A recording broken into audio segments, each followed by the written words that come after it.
And we first come to, I think we need to have roll call. Roll call. Karen Kahn, Present.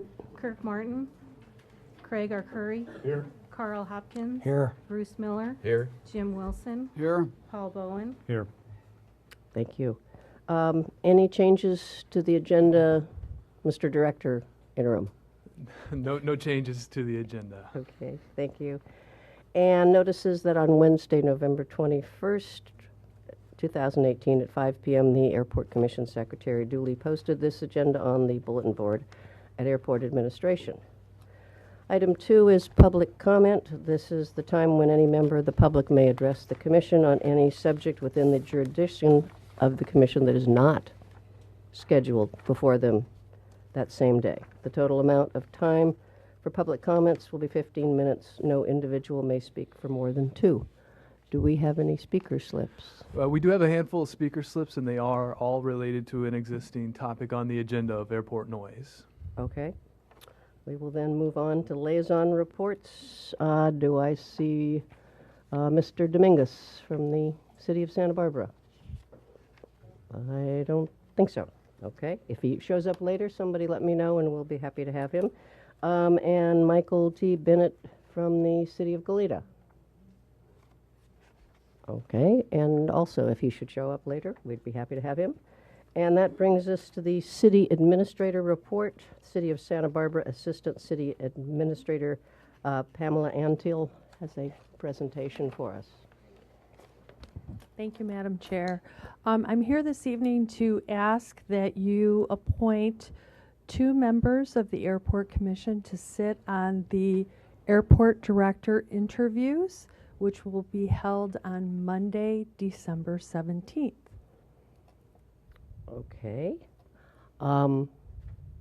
With that, I would like to nominate Carl Hopkins. I'd second that. And I would like to nominate Karen Kahn. Poor guy. Do we hear a second? Second to both. Thank you. Do we have any other nominations? I had hoped to nominate myself, but I'll defer because such fine talent has already been nominated. Would we be correct in having an alternate? You may have an alternate. That would be wise. And it will be all day on December 17th, just in case anybody has any plans. I'd like to nominate Bruce. And do I have a second? I don't know if I'm allowed to. I'll extend my second to cover all of the nominations. Okay. It's been moved and seconded that the two nominees and 1 alternate be Carl Hopkins, myself, and Bruce Miller. All in favor? Aye. All opposed? Abstentions? The issue carries. Mr. Hopkins, congratulations. Ms. Kahn, congratulations. And Mr. Miller will be our alternate. Thank you. And Madam Chair, if you wouldn't mind, I'll give you a little synopsis of where we've been so far and where we're headed. Thank you. Our closing date for the applications was November 19th. It appears that we received about 65 applications. The consultant is in the process of taking a look at all of those applications. They'll narrow the field down. The consulting firm will narrow the field down to about 12 candidates that they will discuss with the city administrator's office. And from that list, we anticipate interviewing 5 to 6 people on Monday, December 17th, and narrow that field down to a smaller group of hopefully only 2 or 3 individuals who will then interview the next day with the city administrator and myself to come to a final candidate. Once that occurs, we will be coming back to the Airport Commission in a closed session, as we had done a month or 2 ago, to let you know of our recommendation and to ask for the Commission's concurrence with that, and then we will bring the final candidate to City Council for City Council concurrence, and that will likely be sometime in January. So very exciting times, and looks like we'll have some really good candidates, and we look forward to participating in the interviews with you to hire an airport director for the city. Wonderful. Any questions or comments? Yeah, the closed airport commission meeting, you'd be bringing one candidate or a few, or more than one? Yes, through the chair, Mr. Curry, what we will do is, under our city charter, we will bring one candidate to you that is our final candidate that we'd like to recommend after a background check, et cetera. And you may recall this, but for people in the audience who may not know, the government code allows us to bring that to you in confidence in a closed session ahead of time. So we'll properly notice that for you. And then when that candidate is brought forward to that meeting, has the background check already been done? Correct. So Correct. then assuming the process at that point is assuming the airport commission agrees or votes accordingly, what's the next step? The next step is that same the city administrator and myself then need to bring that candidate with your concurrence to the city council for final approval. Again, under our charter, certain department heads have to be approved through a commission. We most recently did a similar process for our new fire chief, who was just announced last week, and so it'll be the same process. Okay. How many candidates will actually be interviewed? So we anticipate about 10 or 12 will be interviewed by the consulting firm, who does an initial interview with a smaller group of candidates from the larger group of 60 or 65. And we'll make a recommendation to our office to interview 5 or 6 of the top candidates for the actual face-to-face interviews, which will take place on December 17th. In addition to the 2 members that you've identified tonight, we haven't set up all of the panels yet, but we typically would have perhaps peer department heads. Generally, we'll have somebody from the community in some way. Sometimes it's a chamber of commerce or something like that. Visitors and Convention Bureau, somebody that's associated with the airport in some way in this case.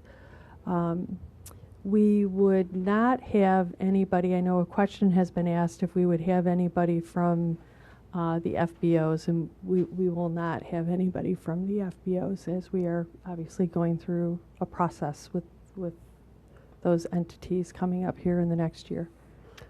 Would you have anybody from the commission, let's say, who was not appointed as the member for the final selection to be there to ask general airport type questions?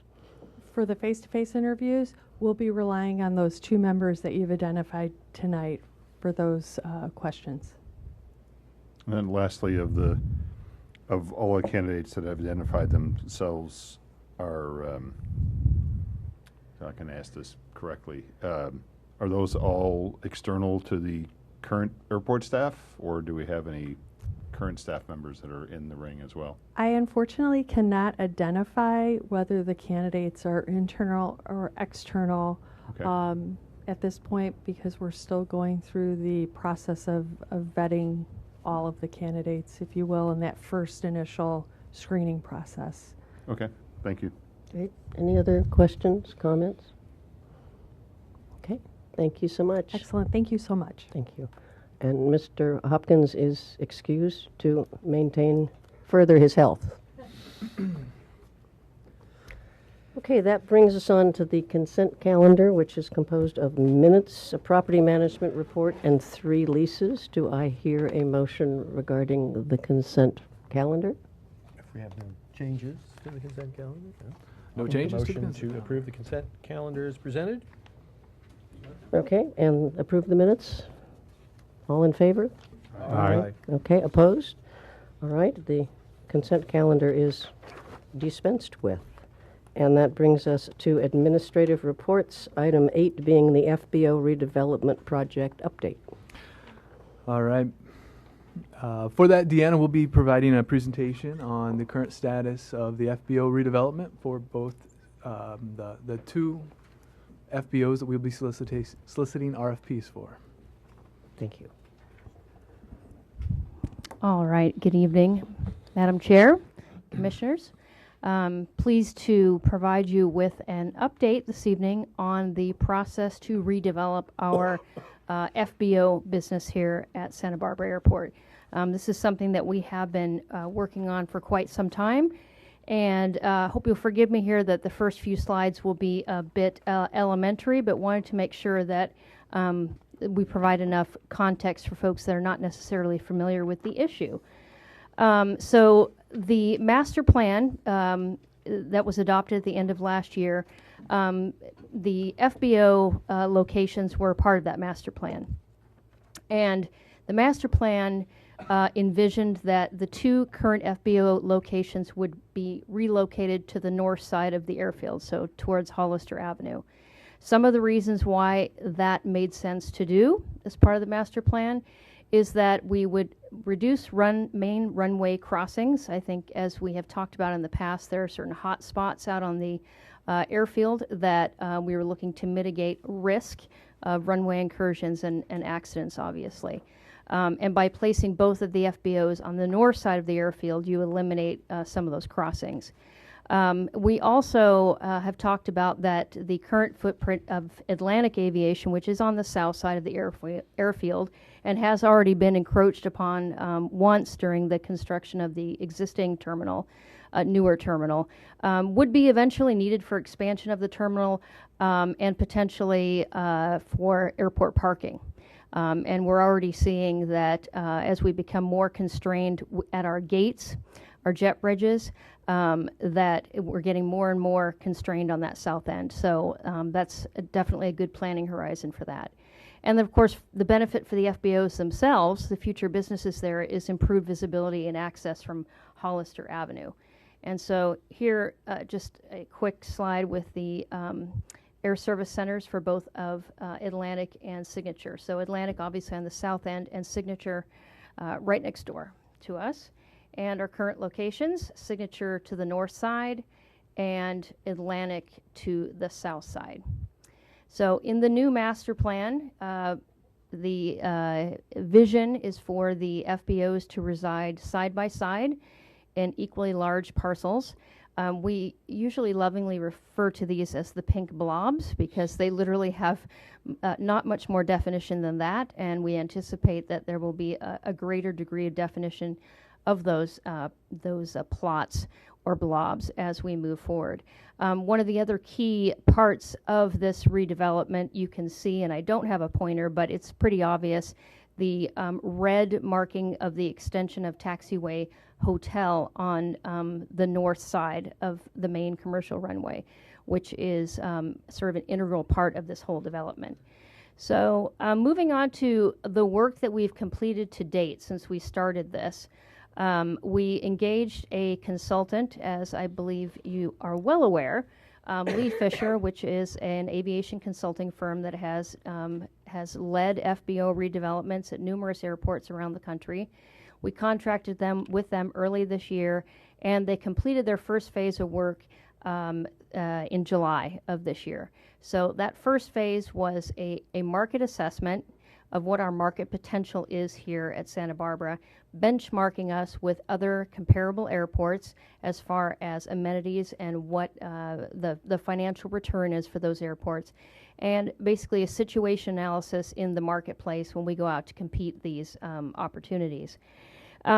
Subsequent to that, we had a couple of very productive, very fruitful internal discussion sessions that really brought together the multi-discipline expertise that exists here at the airport. Both in June, we had one of those such discussions where we really, from the starting point of the work that had been done, tried to look ahead based on the scope that had then been presented to us by the consultant and what that scope really entailed for us. So we started that in June, great discussions about taxiways and taxi lanes and where vehicles need to go and helicopters and just a myriad of different issues that were all going to be coming into play with this. Subsequent to that, we sat down with our city administrator, Paul Casey, and fleshed out some of those issues to an even greater degree. Environmental issues, stormwater, drainage, you name it, it came up onto the table as to what we needed to really look at. So in addition to that work, there's been a whole lot of sort of boots to the ground work that's been going on here over the summer and into the fall. We released the hangars over at 495 South Fairview to the current FBOs, with the exception of FedEx, which will remain in place. We also planned and executed, is currently going on, the complete rebuild of the ramp in front of the north east hangars, which was in horrible condition. Huge project and vitally important, as I'd like to say, as part of the overall development on the north end. We further looked at sort of the airfield critical path projects that are out there and some of the other knowns, basically projects that would need to dovetail with the FBO redevelopment to try to understand that. We looked at the scope that was being proposed by Lee Fisher and trying to understand that scope and what the magnitude of that was, and also looking at the budget limitations that we had for that consulting scope. And staffing constraints, which I'll talk about a little bit as well. So one of the major critical path projects for the FBO redevelopment is Taxiway H, and that was the extension that I showed you a little bit earlier. It looks now as though that project is likely going to be complete in late 2024. And a lot of the discussions centered on the possibility that if the FBOs were relocated to the north end of the airfield prior to the completion of Taxiway H, that we may actually exacerbate a problem with safety and runway crossings that the entire project was intended to mitigate. So obviously that's a huge concern. Like I said, we discussed the analysis work that remains, and we looked at the expense budget for what that total scope of work with the consultant was. And of course, that is a significant constraint. We had budgeted $60,000 this year for Lee Fisher analysis work, and the total scope far exceeds that. So we're looking at not being able to obviously contain all of that work in one fiscal year or even two. Staffing constraints is a significant issue for us. Essentially, you have a two-person property development group managing roughly 130 tenants. We're adding another 10 tenants this year across the street. So a lot of priorities that are competing for our attention. Stormwater infrastructure issues, our engineers can tell you lots about that, and some of the concerns that we have. The existing fuel farms, we have 2 existing fuel farms on the field. They are not on lease agreements that are concurrent with the FBO lease agreements. In fact, they run far into the next decade. I believe one of them expires in 2027. So we need to figure out how to address the issue of fuel, because obviously fuel and an FBO go hand in hand. You can't have one without the other. So that's a significant concern for us. And then, of course, looking in the rearview mirror at some of the projects that we have gone through recently across the street, the industrial development and even the car dealership. We've seen that the lead time for permitting those projects has been quite long, and of course longer than anybody would have anticipated. And these projects, of course, would be on the south side of Hollister, which entails coastal commission type permitting, which is a little bit more involved than on the north side. So back to this redevelopment process. This is actually the same process that we talked about back in July. We've completed phase 1. Phase 2 is the meat of the matter, because that's where the expense, the time, and really the diligence is contained. And of course, outreach throughout that entire process. So I'm going to go through just a little bit here what each of those components contain and roughly when the timing would be anticipated for those to happen. So the first part of the planning scope, which would be completed within this fiscal year, so before next summer, would be to develop 2 feasible FBO leasehold infrastructure concepts. that meet the demands that we anticipate from the marketplace and the facility requirements that we identified in the first phase.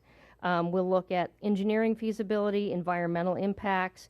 Graphics would be developed that would clearly show each concept.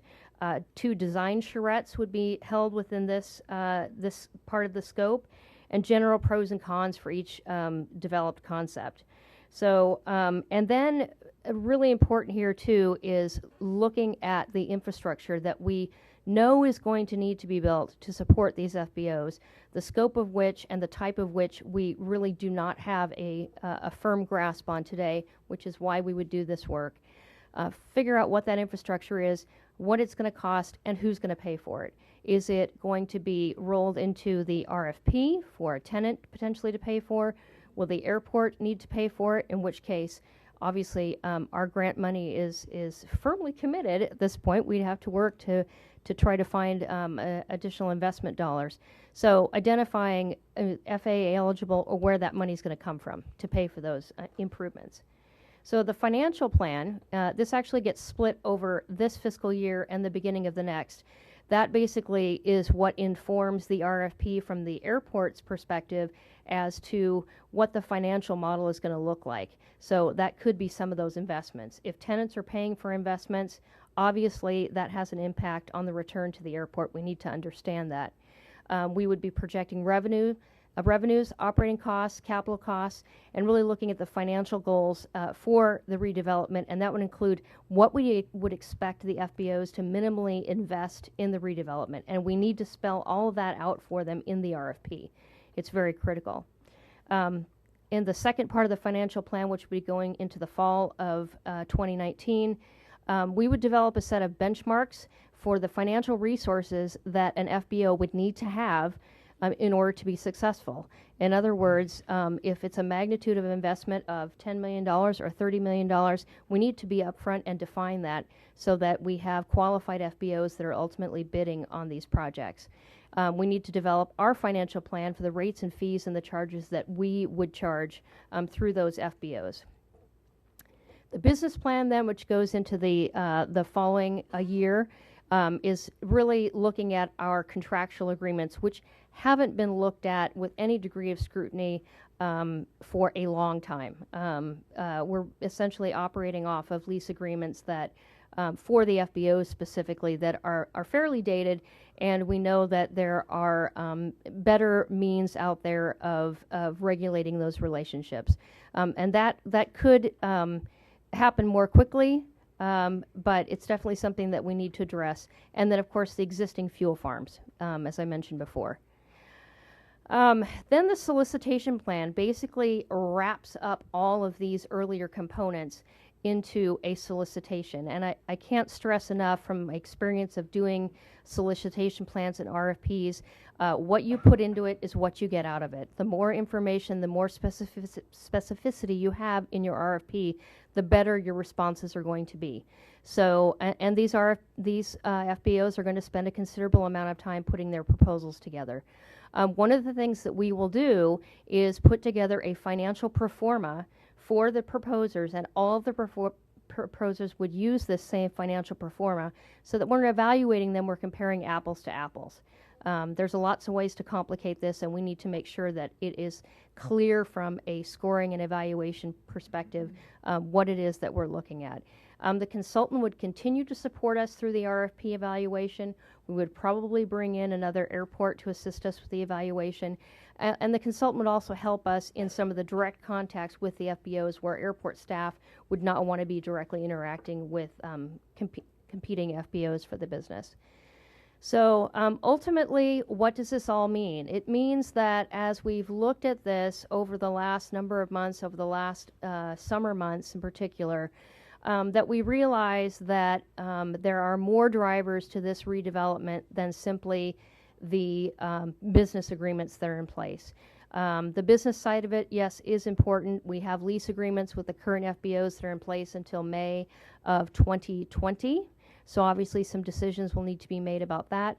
But in weighing the various issues that we are presented with, we ultimately believe that we could promise to do this very, very quickly. But that might perhaps be disingenuous with the amount of work that actually is entailed here and some of the other constraints that we have.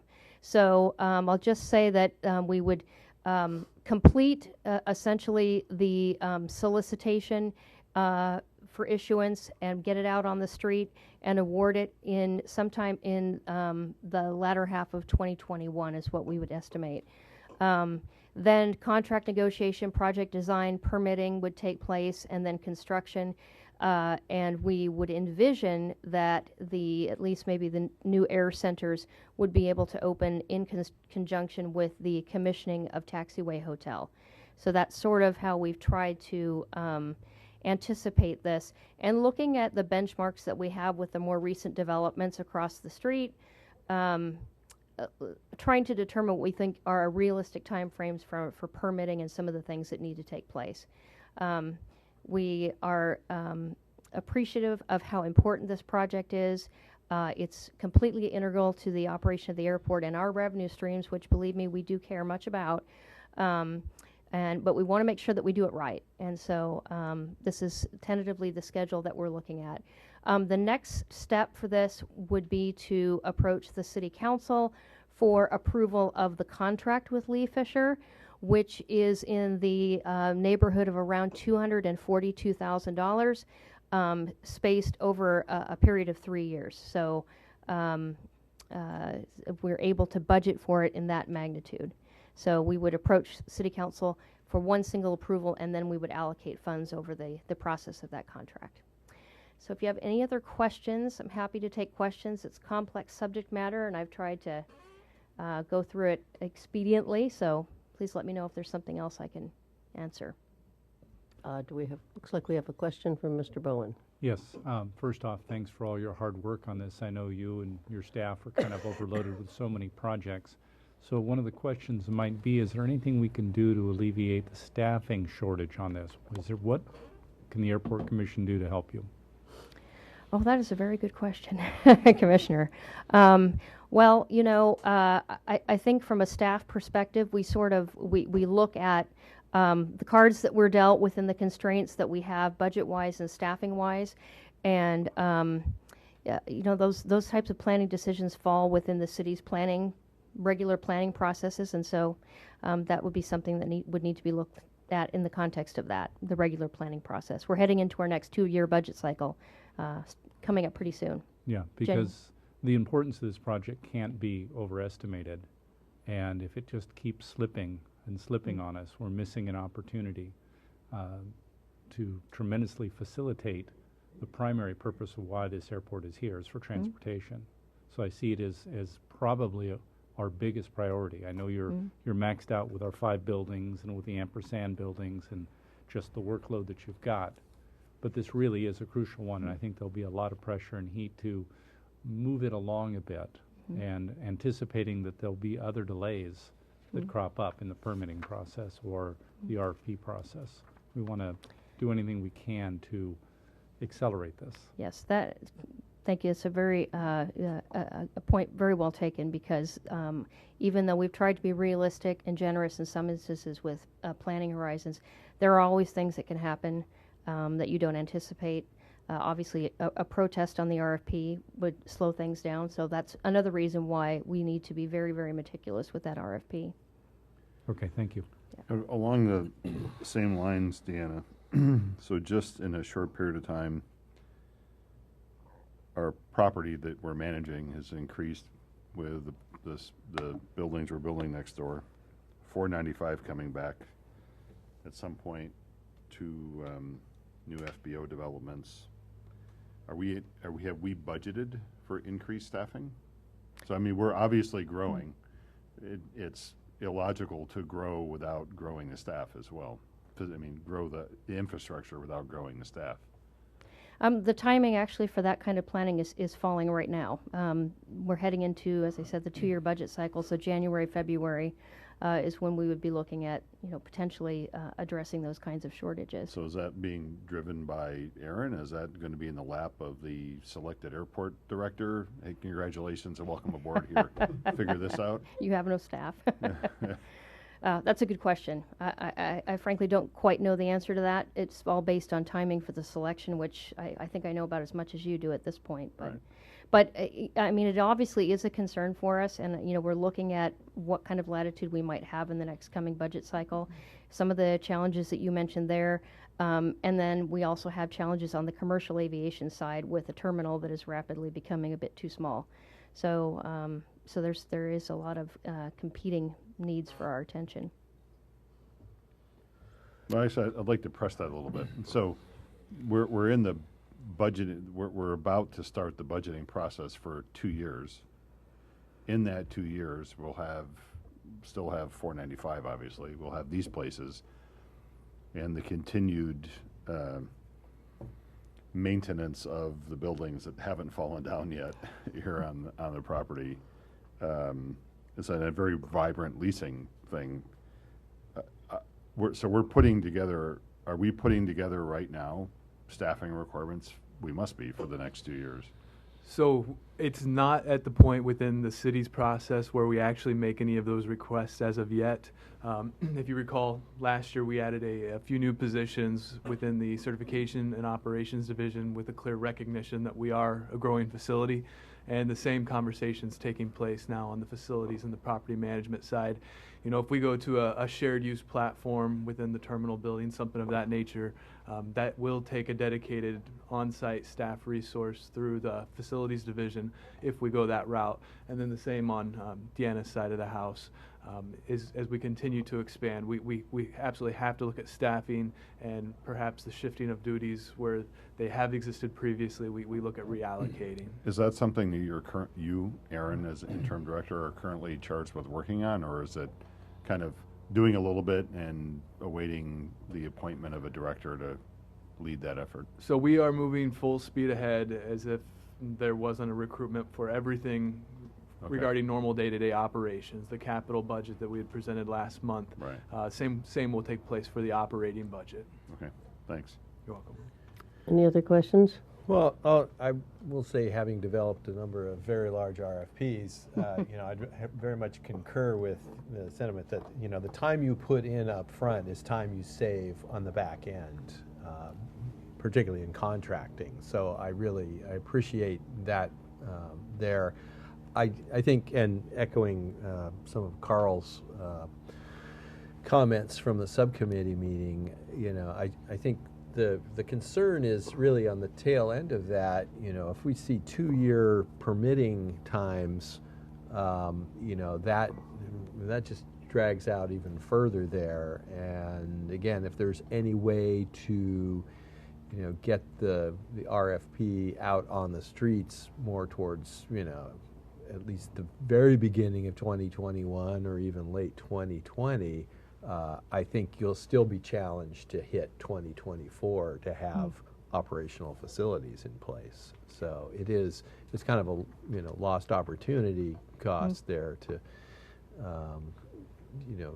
have this stuff drag out too long. So again, echoing what you said, I mean, if there's a way to get the staffing situation lined up to make these things move along a little further, even maybe it would require having Lee Fisher perform more work instead, but to kind of keep the process going along, because it's already we're already several years past what I think anybody originally envisioned the timing of this taking.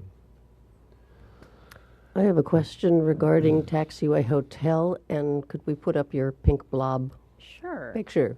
Let's just zip right back as quickly as the remote here will take me. Let's see. There we go. Okay, given that the great majority of the Taxiway Hotel work is on the west side of the parallel runways and not in the area of where the proposed new FBOs are, I'm assuming that we're looking at those red lines right to the east of the letter H are merely shoulder work that will be done, so that there is no total replacement of Taxiway H in the direct vicinity of the FBOs. I believe that is the case. So I'm wondering what exactly is the issue with hotel, understanding that obviously some kind of shoulder maintenance will do some delay to what's going on, but basically it's not as if you're digging up the FBO leaseholds and prohibiting them from doing whatever they do at the time they do it. Or is this just a timing that hotel has to go first? The timing really is that we would like to see that Taxiway Hotel is commissioned in roughly a time frame when both of the FBOs have had a chance to relocate to the north. So basically the southern FBO has had a chance to move north. But you're absolutely correct in that it's imperative that we not disturb operations any more than absolutely necessary during the time that this work is taking place. We're used to trying to manage projects that way. They're difficult, but we're confident we can do it. But actually, you wouldn't be, because, I mean, the big part of this as a construction project is nowhere near them. The very small part, in my understanding, is going to be the shoulder work that I'm assuming after all of the work on the west side of the parallels is completed, you've then got, a small amount of work to be done for the shoulders. But realistically, the big holdup doesn't have anything to do with the FBOs. It has to do with the other end of the airport. Yeah, I think that's Well, correct. I think the concern, right, is concentrating that much more traffic on the north side. But I would also question, is it the thought that both FBO construction projects would be going on simultaneously? Because, I mean, effectively, if you were to demo the one there, we would be left with one operational FBO while the others are being constructed. So was it anticipated to phase, do the one side of the parcel and then the other, in which case we're talking about 6 years of construction instead of... Or is it probably more likely, and I probably should have noticed this earlier, that once you get the FBOs there, you want the taxiway finished, because the whole point of moving them up there was to keep the traffic Right. on that north side. Yes. But initially, it strikes me as the taxiway, I would think could steam full speed ahead, because given all the time we're going to need for all the permitting, et cetera, on the FBOs, the taxiway should be the first thing to get the attention, get completed, just to decrease. I mean, there's still a fair amount of current hotspot work in having to cross the main runway. So if you can get rid of that problem before you start into producing more traffic on that side, you're ahead. Paul?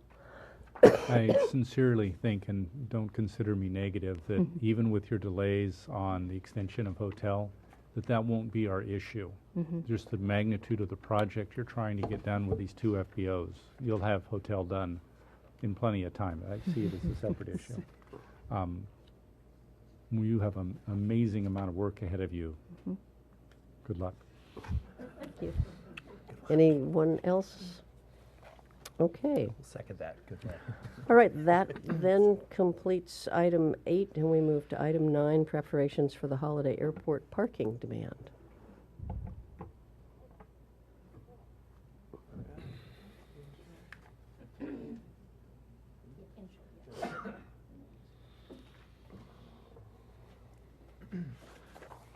All right, then Deanna will be providing this presentation on some recent cheer around the terminal facility at the long-term parking lot.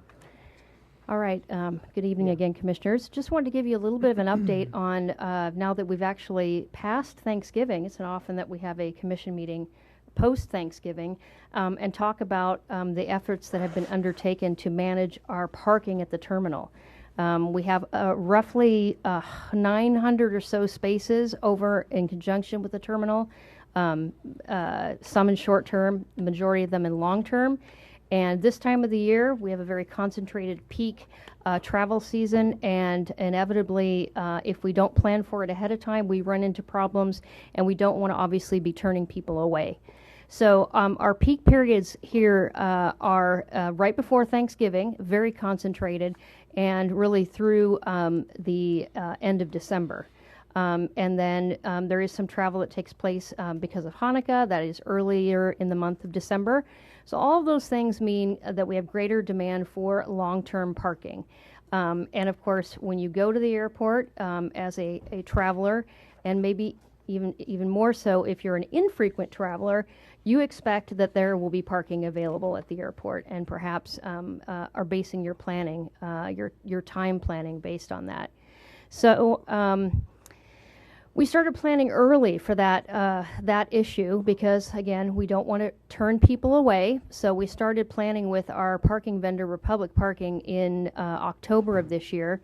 Really, our first go-to measure is to relocate the employees out of the parking lot. We have roughly 130 employees, not all parking at the same time, of course, but they do take up basically an entire section of long-term parking. So we relocate those employees for a period of time, and then we provide shuttle service to the terminal.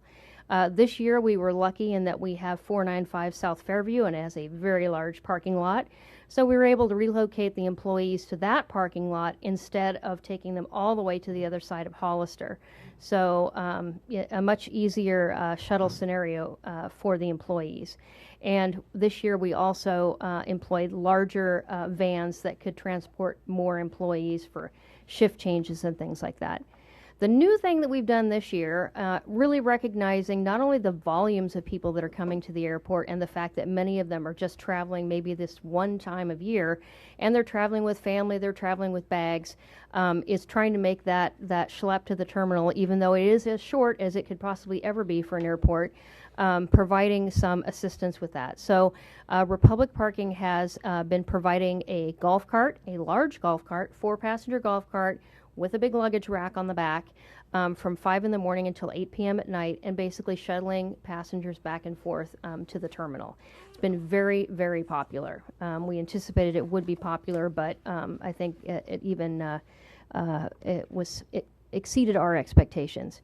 So we have the outcome for Thanksgiving for you. On Thanksgiving Day, long-term parking was full by 10 o'clock in the morning. And Republic then started parking people, I call it a non-stall area, but that basically means, aside from parking them in the bushes, basically anywhere you can get a vehicle.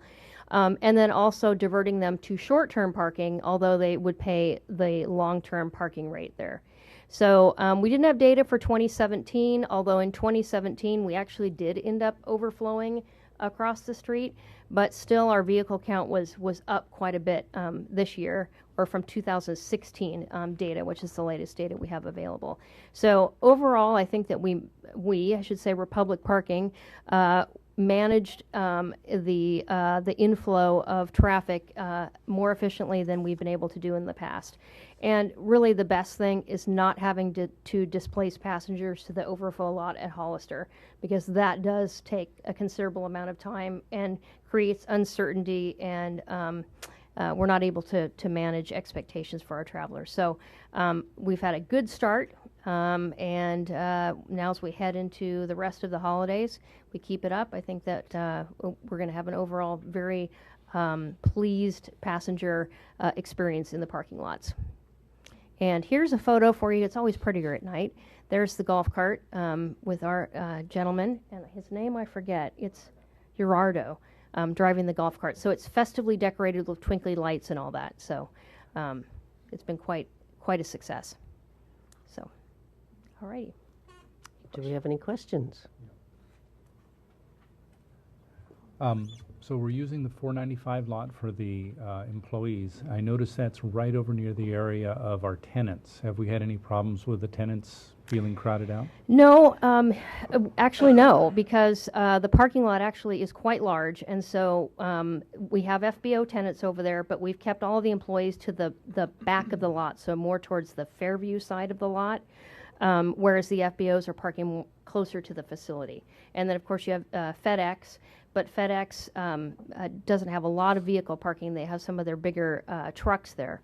But basically, since we've been able to concentrate them into one area, it's worked really well. We did have to supply some additional lighting, so portable lighting, so that because the first TSA shifts are coming in 3 in the morning. It's dark.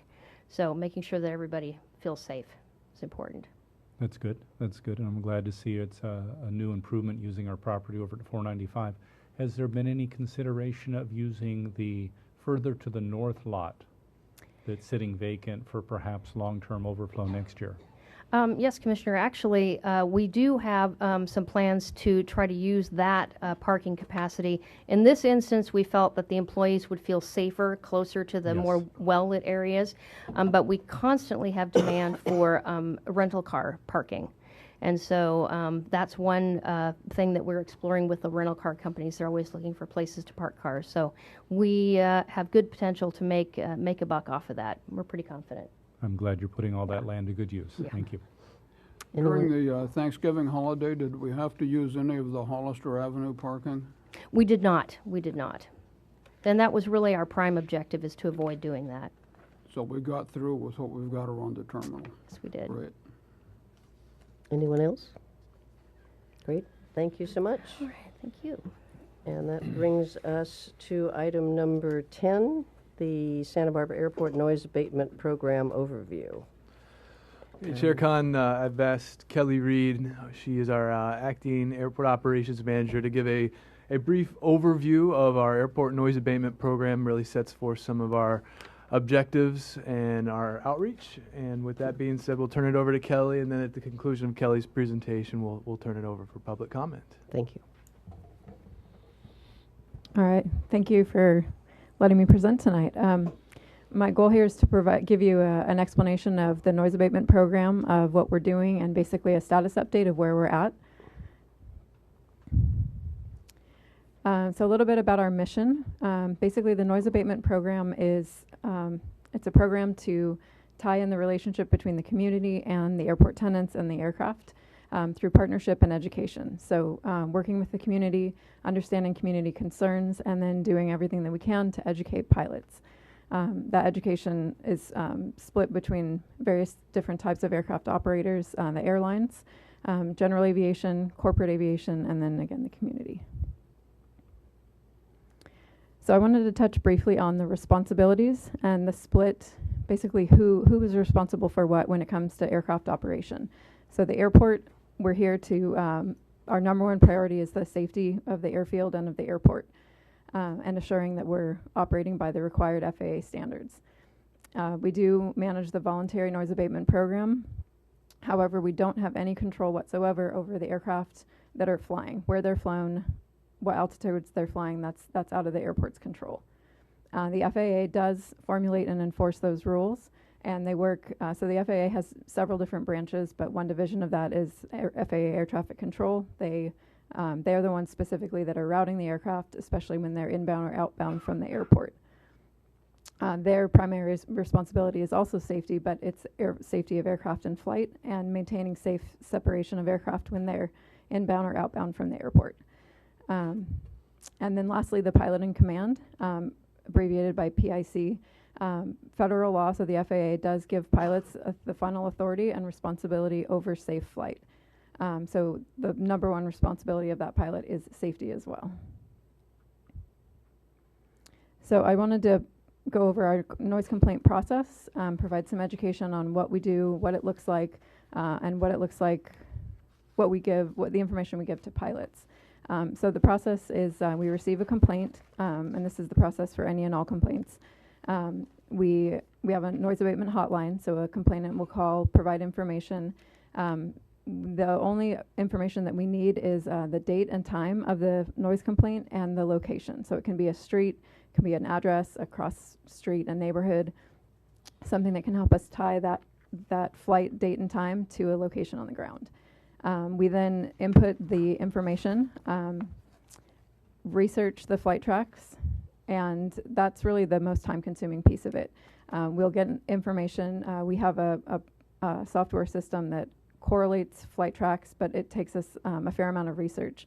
Oftentimes, there's a delay between the time that the aircraft lands and the time of the complaint, and determining exactly which aircraft was the aircraft in question. There are many different, there's a lot of complaints received. There's some complaints received where an aircraft has not flown the voluntary noise abatement procedure. But a lot of them are flying it or are attempting to fly it, or they're simply not in an area that we have a procedure for them to follow. The aircraft that we have found that have not followed the voluntary noise abatement procedure, we do our due diligence to notify the aircraft operator or the aircraft owner if it's a general aviation aircraft, and just educate them. So we send them information that I'll go into a little bit more in some of the future slides. And the ultimate goal is to provide the education to the pilot who might not be aware of what our procedures are and specifically where we're asking them to fly.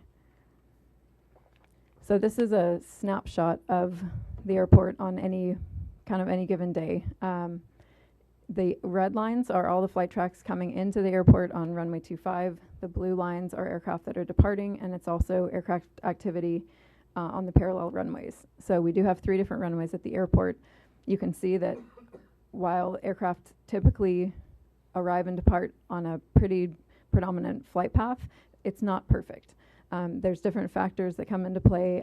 Wind is one of the main factors that would offset a flight track a little bit, as well as just safety and spacing. So making sure that an aircraft departing isn't too close to an aircraft in front of it, or making space for an aircraft behind it. So flight paths can be altered a little bit to allow that necessary spacing. So this slide's going to be a little hard to see because of the lighting. This is our noise abatement approach for runway 725. Primarily it's runway 25. So it's a visual approach to the runway. And you can see the shaded areas in yellow are what we've identified as noise sensitive communities. And this is a dated map that we've actually been working on a revision of it. We don't have it finalized yet, but we are working with one of our airport engineers to redevelop this so that it looks a little more up to date, and hopefully it's of better benefit to pilots. But in our outreach, we show pilots the red line, the dashed red line, is where we have established with the FAA in our Part 150 study where we want aircraft to fly. So you can see that it cuts through the Moore Mesa open space, but that red line is approximately 2.5 miles from the end of landing on runway 25. So for a high-performance aircraft, it's a really tight area to navigate. They're typically used to a much broader approach path, but most of them do try and comply with this. So I've got 2 different images here. On the top, you can see an aircraft that did attempt to fly the visual noise abatement approach for runway 25. You can see that the arcs of the flight path look similar, but the bottom one the aircraft did not fly the noise abatement approach. So you can see the airport there in the gray on the left side of the diagram on both of them. What we're looking at specifically with the flight tracks is where did that airplane fly? Where did it fly? And if it didn't fly at or close to the area that we're requesting, then we will send them a letter, the aircraft operator, where we show them the flight track, where they flew, and we say, please, in the future, when safety allows, can you fly this? So similarly for our VFR aircraft that use the parallel runways, this is mostly general aviation aircraft and some of the smaller corporate jets. Our preference is that they fly as close to or over the 101 freeway when possible, or fly over the ocean. Some aircraft can do this, and again, all the aircraft that are flying into Santa Barbara are under the control and direction of air traffic control. So they could be spaced and located in different areas based on traffic at the time that they're coming inbound to the airport, but this is our preferred approach. So similarly with these flight tracks, you can see on the top an aircraft that was flying what we consider pretty close to the 101. The bottom aircraft did not fly that noise abatement approach. So you can see the 101 is the purple line that runs through the diagram. And what we do in this case with something that's more like a general aviation pilot, we're sending this information to the aircraft operator or owner to try and provide information to whomever is flying the airplane to educate them. So this is a kind of a brief snapshot of the noise complaint activity from the summer forward through October. One of the issues that we've had within operations is just staffing, being short-staffed. So similar to Deanna mentioning with properties, the workload oftentimes supersedes the staffing that we have available. So we've We have brought on more staff, and we've spent an incredible amount of time researching these noise complaints, really trying to identify the aircraft that the operators could use some of this education to better fly our noise abatement procedures. And if you'll notice, there has been a drop-off in the last couple of months. So August, September, October was really kind of a peak outreach for us, and slowly we're seeing the complaints come down, specifically over the communities of Hope Ranch and Moore Mesa. So again, our outreach program is education-based. We provide information. Say if it's an airline, we'll provide a kind of a bar graph and flight information on the specific dates and times and their specific flight numbers of aircraft that did not fly a noise abatement approach. And they've told us that the regular information that they receive is helpful. There is turnover with the airlines where pilots will be on a route for a while and then they go onto a different route. So it's when you have new pilots or new aircraft, which we've experienced in the last year at the airport, you'll have a kind of a new group of pilots that aren't as familiar. So it takes some time to get the information out, to get it to all of the pilots. With all the new air carriers that started service this summer and into the fall, we did reach out in advance of their service starting to educate them on our noise abatement procedures and on our requests to fly these approaches. And then we continue when we have aircraft that aren't flying that, we continue to provide that education. Some of the airlines have actually provided us some helpful insight, and actually speaking with some of the stakeholders and a commissioner about this, trying to come up with methods of more clearly identifying, where they can fly or what the needs are that they're not understanding.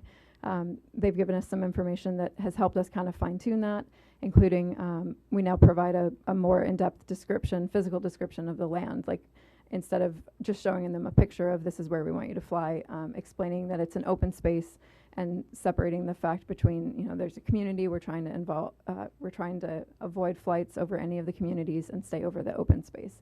So just kind of fine-tuning our information that we're sending out, with the end goal being that whenever safety allows, that aircraft follow these noise abatement procedures at all times, when safety allows. And then here's a list of the airlines that we have operating here now. We do have contacts that we speak with both via email and on the phone monthly to provide this information, to work with them and really just get that outreach out there. I'm happy to take any questions. Do we have any commissions? Kelly, first off, thanks. It's a tough job to do this one. As you can tell by the large crowd that's going to talk to us, there's been a lot of online activity, people organizing for this. So obviously something isn't keeping the public happy. I'm curious, are we at liberty to discuss, or do we have any, most frequent violators or any of that kind of data? I'm not sure if you can release any of that. The aircraft operator information, we don't provide that publicly. We find that once we've provided the education, that pilots really do want to be good neighbors. We don't find a really big trend in repeat activity. Sometimes it's time of day, sometimes it's weather related. There's not a lot of consistency with that, but we do continually provide the education the best that we can. Okay, thank you. So you spoke a lot about kind of after the fact working with pilots. What are the mechanisms for maybe particularly GA pilots who are new or even based here to get information about those procedures?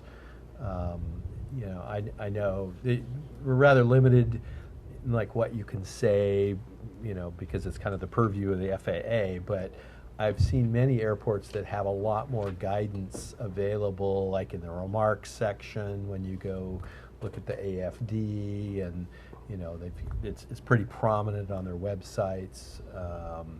And in fact, even sometimes you will see signs on the runway, no turns before 1,200 feet, and those types of things.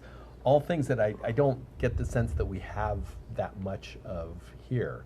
So you know, it's great we're following up with violators, but what can we do to get that information out there? I know I live kind of between San Roque and downtown, and you know, I've got helicopters flying over my house. It feels like it, you know, 400 feet. It would be great. I'm a pilot, and I try to avoid going over downtown at anything below 2,000 feet if I can help it. But that, you know, I think there's a lot of people that like to go sightseeing over Santa Barbara because it's a beautiful town. But there are plenty of communities I have seen, and you look at the Pilot's Guide and other sources of information, common sources of information, and they manage to get noise abatement, you know, hints out there at least. So I would really like to understand, you know, what we're doing to get that information out there, and what can we do to get more of it out there, you know, proactively. Yeah, absolutely. So we do have a comment about our noise abatement procedures and a contact number within the chart supplements. So that's, for those that don't know, it's a formerly known as the Airport Facility Directory. It's a directory of all airports. It's by region, and it has information about the airport for pilots. So we do have a phone number listed, and I can't tell you how many calls a week. I get regular calls every week from aircraft operators or pilots that are coming here that are new. So they are getting some information from that. We do have complete noise abatement information on our website. We're working on a website redesign for the airport, and that's one of the areas that we're looking at really beefing up and making clearer and making a lot more easily accessible, both for pilots and aircraft operators, and for those who are concerned about aircraft noise and wanting to understand what we can do, what we can't do, when we bring in the FAA, that kind of information. But as to the pilots operating here, we have our noise abatement information in the FBOs. We have posters in their flight planning rooms that depict the information. We've had conversations and outreach with flight schools, with flying clubs on the airport, and then outreach to individual pilots, some of which may be local residents or based here, when we provide a letter of when an aircraft hasn't flown the noise abatement approach. So we do direct outreach as well as flight schools, FBOs, but we could certainly look into putting more detailed information in the chart supplements. Yeah, I mean, even if you could get like an actual URL in there, because, you know, calling, I think people are more and more disinclined to just try to reach anybody by phone anymore. But if you could just have a link in there to get somebody right to where you go, would be great. You also mentioned it takes a fair amount of research to identify the aircraft from the flight tracks. Is that a limitation of the software that makes it so labor intensive, or? No, it's mostly just time. It takes a lot of time. So when we get a noise complaint, we input it into our system. Then we go through and we find that a lot of the time is finding specifically which flight was associated with that complaint. And then researching if the aircraft was not flying the voluntary noise abatement approach, why? Was it air traffic control spacing? Most of the time we can listen back to the air traffic control recordings from that time frame. Sometimes we can catch it, sometimes we can't. But we try and identify if it was a direct request or vector from air traffic control to fly the path that they were on, then it's not in violation, because it is for safety and at the discretion of air traffic control. So really that's one of the biggest constraints, or what takes the longest amount of time, is identifying why the aircraft was in that area. We do, I mean, for runway 25, for instance, we have a GPS approach to that runway, which does not follow the noise abatement approach, and it's a published approach. Pilots are absolutely welcome to fly that approach, but it's not our voluntary noise abatement approach. So really, that's the education piece of, yes, you can fly it, but we ask when safety allows that the visual approach be followed. Are your complaints correlated to time of day and the weather? Because, of course, when it's overcast, all bets are off. Pilots can't see the ground. They can't determine what places to fly over and not fly over. And the other question is, are we getting these all at the same time of day? And then my final quick question is, are we getting a lot of the complaints from the same locations on the ground and the same people on the ground? So regarding the weather, we do look at that. Runway 7, so our primary runway, or commercial runway, runway 725. Runway 7 is approaching when you're landing towards the east. That's our precision approach runway. So when an aircraft lands on that, they are flying precision. They have vertical and horizontal guidance. So there is no noise abatement approach for that because they're literally flying in the clouds. They can't see where they're going. How about the departure? Office 7 takes them right out over Hope Ranch, The et cetera. departure is the same route. So it's the opposite route. Right, for but the- they, if it's overcast, they can't see what they're Correct. doing, and their turn may or may not be in accordance. Correct. And that we don't have any So- control so over because Does in that your data situation- correlate with an instrument departure that means they Yes. couldn't do a noise abatement if they tried because they aren't able to use the see and avoid part? I mean, obviously, they can do the climbing part of it, and do we have something? the system doesn't separate that, but our research does. And what were your The other two the other questions? question was, are we getting the same people on the ground complaining over and over at the same time of day, or is it a random event with a number of different people in a particular area? It's both. Sometimes it's a specific time of day. Oftentimes it's a specific time of day. It's usually correlated with early morning activity. It's early. We understand that the aircraft aren't as quiet as people would like. Sometimes it's often during peak times of activity, or sometimes it's related to something unusual, like a military aircraft coming in. We do a lot of outreach with them too, asking them to notify us ahead of time, especially if it's helicopters, asking them to stay over the ocean until they're approaching an approach from the south so that they don't overfly any communities whatsoever. That only happens if they reach out to us in advance. So we are limited on that. And so it varies. Because if it's a there's lot of complaints early associated morning all. departures, which we do have, I'm assuming that between something like 5 and 6, we must have, I'm going to guess, 10 jet departures? Not typically that many. Right now, the earliest scheduled airline departure is about 5:30. Right. Occasionally, it'll depart So a little there's earlier than that. 3 to 5? Sometimes it's a little later, but there's 2 scheduled air carrier departures before 6 a.m. That's the air carriers, so the airlines. Okay. Outside of that, the airport doesn't close. We do have voluntary fly quiet hours where we request other aircraft not operate and not flight train after midnight, between midnight and 6 p.m., but we don't ever close. But do our complaints correlate with those early morning departures? And if so, are they on days when there is cloud cover so that you've got the kind of double whammy of not being able to see where they should fly, and it's also very early in the morning and they are using that departure because that's what the wind dictates? Some do correlate, yes. And when we have the marine layer, it kind of doubles the effect of the noise. It makes the noise sound louder because of the Are you able to acoustics. filter that out? I mean, could you take out of that the weather issue by looking at it at what is really a willful violation versus what happens to be a problem that can't be avoided? Because when the weather's there and it's overcast, there's nothing we can really do, and we're not going to get rid of the early morning departures.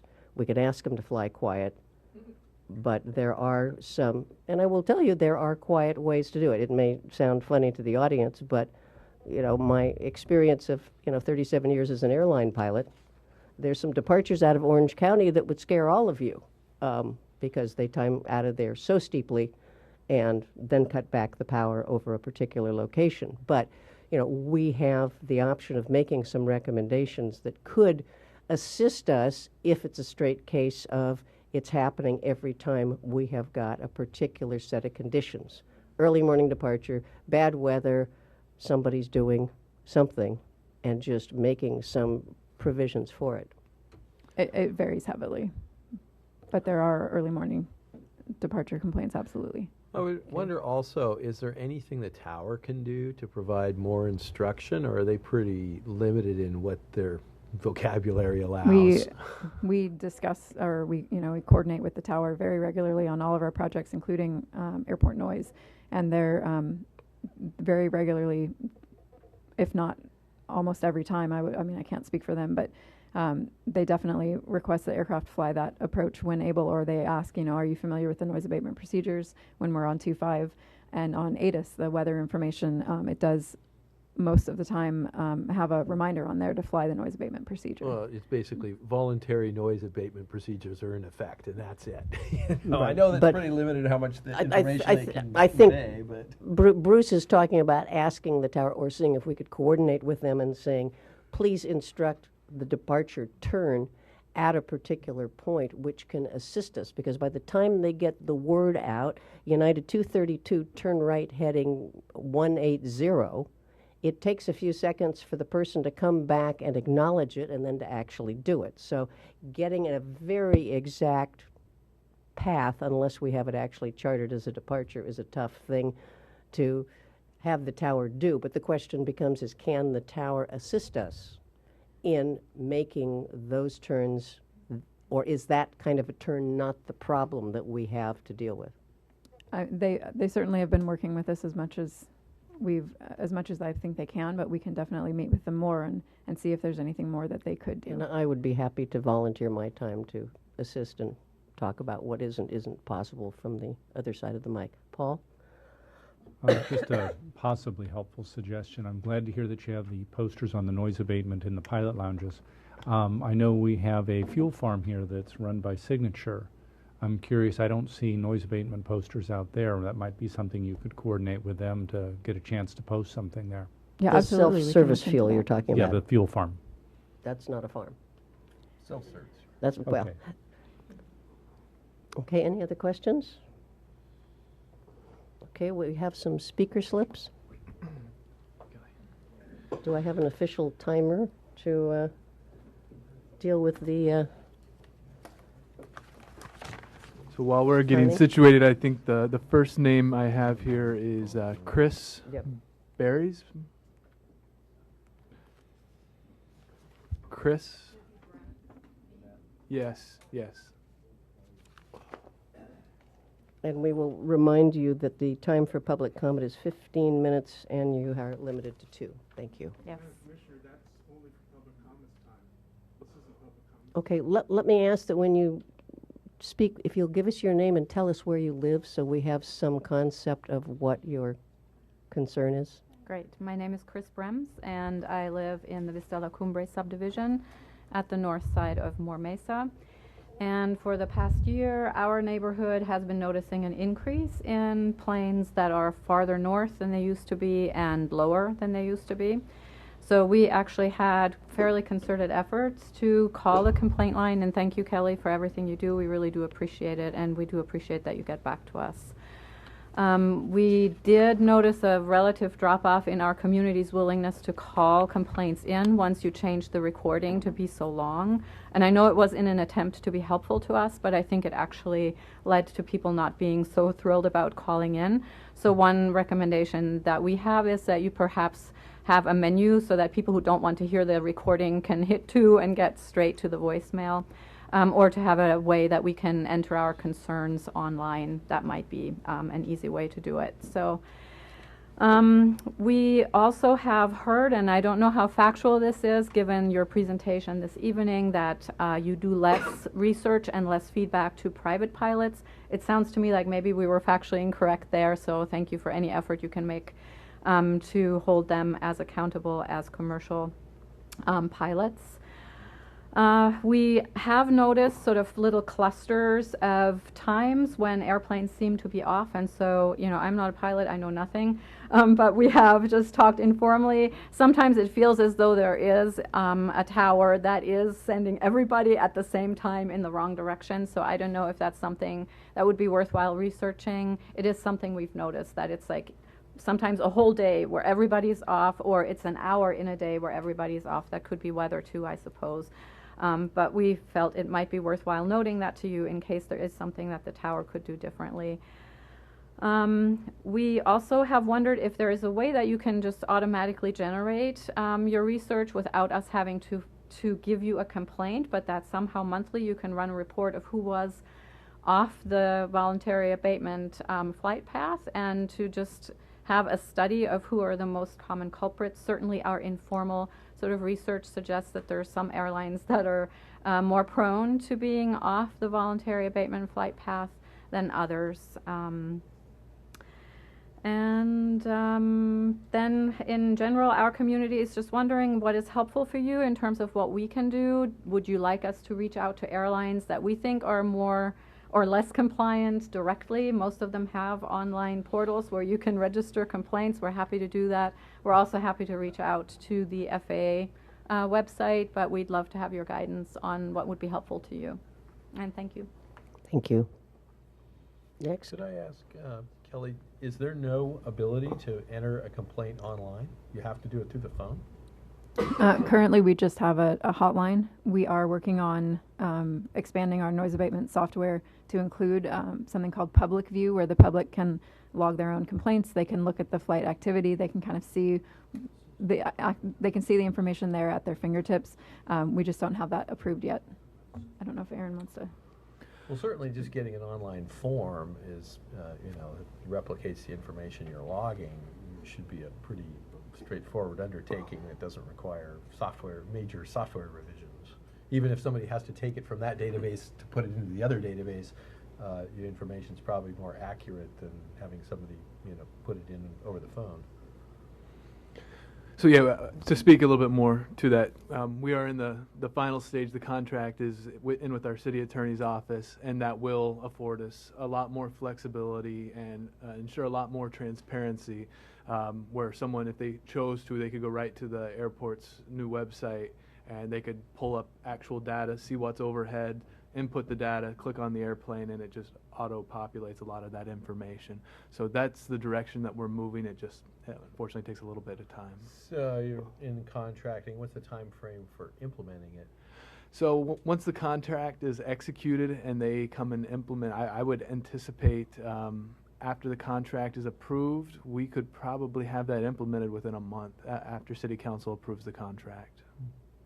And I would like to encourage the public, if they have data that they can give us, like was it overcast, was it early morning, if you know and you saw what kind of an airplane it was, or if it was an airline and you can identify what it is.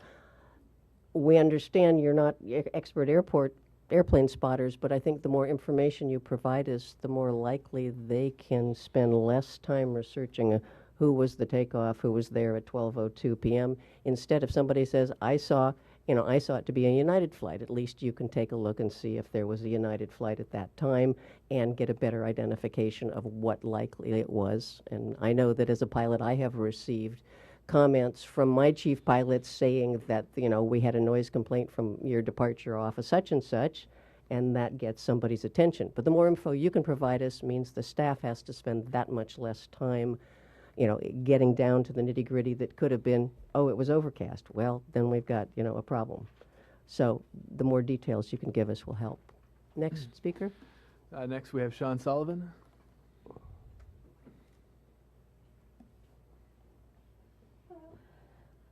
I'm Sean Sullivan. I'm one of the owners of Above All Aviation. So a lot of these little flights that you're seeing are our students and our instructors. And I met with Kelly because I was also concerned because I'm following the thread of noise complaints on Next Door Neighbor. And her and I sat down and met, and we do get complaints and we take them very seriously, and we've addressed them with our pilots and our instructors. But of those complaints, all of those were directed by air traffic control. So we're following what they're telling us to do for the safety of our students, yourselves. But I'm offering, if anybody has any questions about procedures, we have a website, aboveallaviation.com. On there, there's a link for an email. If you see any of our airplanes on there, feel free to call me and I will explain. I have a database that I can go back and see exactly what happened that day myself. So I'm putting that out there for you folks. Thank you. That's very helpful. Next. Next, we have Francisco Chacon.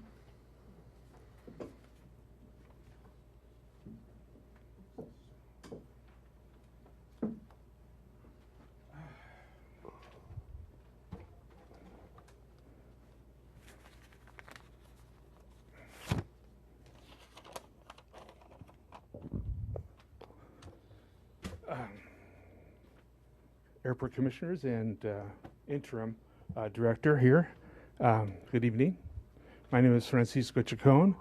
I live at 5240 San Vicente Drive here in Nolita, or the unincorporated. I'd like to comment about the airport noise pollution. And first of all, I have to say, noise is noise, no matter what time it is, why it happened, or who did it. Madam Commissioner, I thought that was very inappropriate, that you tried to single out and make it something unique. It's not. Noise is noise. And I just get the feeling, this is my second time I've been here, and it's just this little cabal of shiny, happy people asking good questions and stoking each other positively about comments and about the airport. But it has nothing to do with the people who are affected by what's happening here and the improvements and the changes.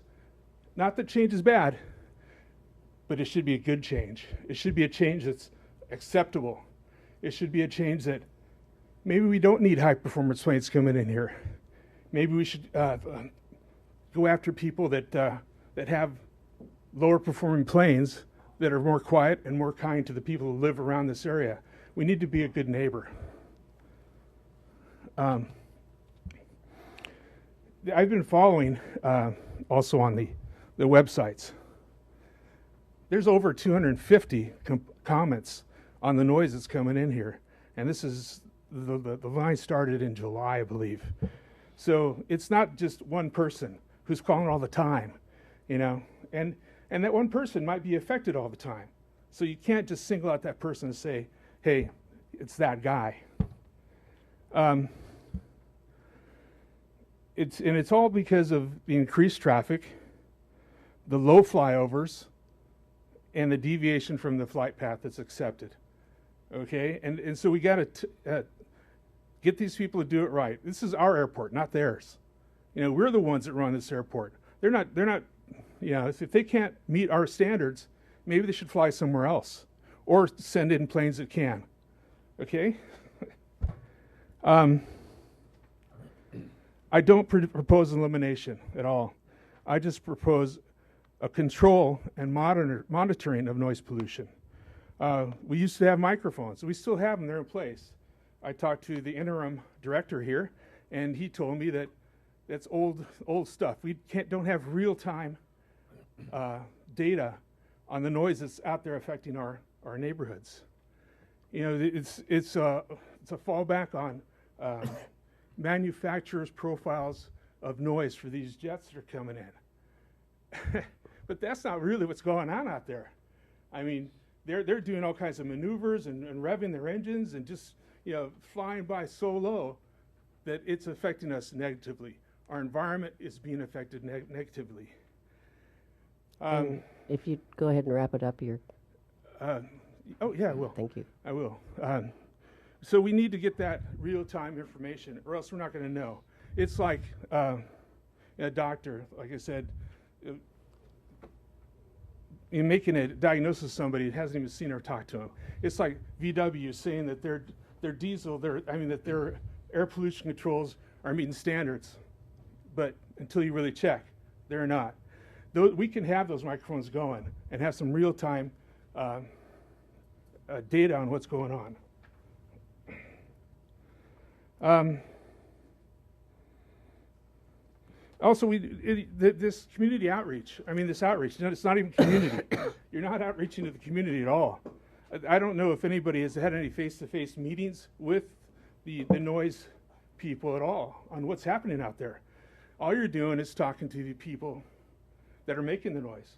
You're not talking to the people that are being affected by the noise, and that has to happen. Thank you. Okay, and I think we just have to have the airport be a good neighbor and be concerned about the environment that you're negatively impacting by bringing in all these flights. There's another one just came out going to Oakland or Sacramento. Okay, that's more flights. Thank you. We appreciate your input. Thank you.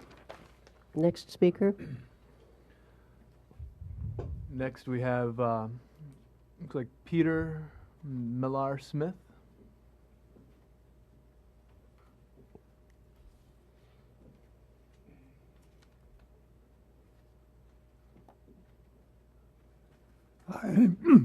My name is Peter Mellios-Smith, and I'm talking about particularly 4180 Marina Drive. Which is where, east or west of the airport? This is east of the airport, about 5 miles east of the airport, in the Hope Ranch area. Thank you. And the problem there is not general aviation. There's no general aviation problem there. It's a problem of airliners and cargo aircraft approaching the airport from the east. And the problem is not, well, they should be out over the ocean, in fact, and they're not. But more particularly than that, they're much too low in altitude.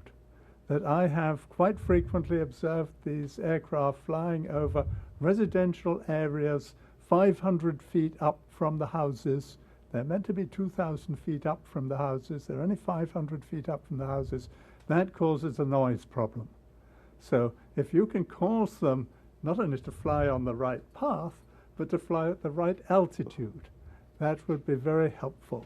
And if they're too low in altitude, it's not just a noise, it's a safety problem.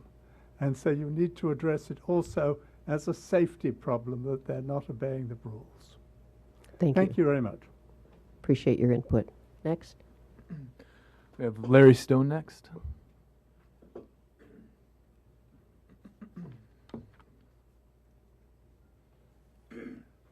Hello, and thank you for the opportunity. I live at 4324 Marina Drive, which is east towards Henry's from Roble Drive, and I've been there since 1971.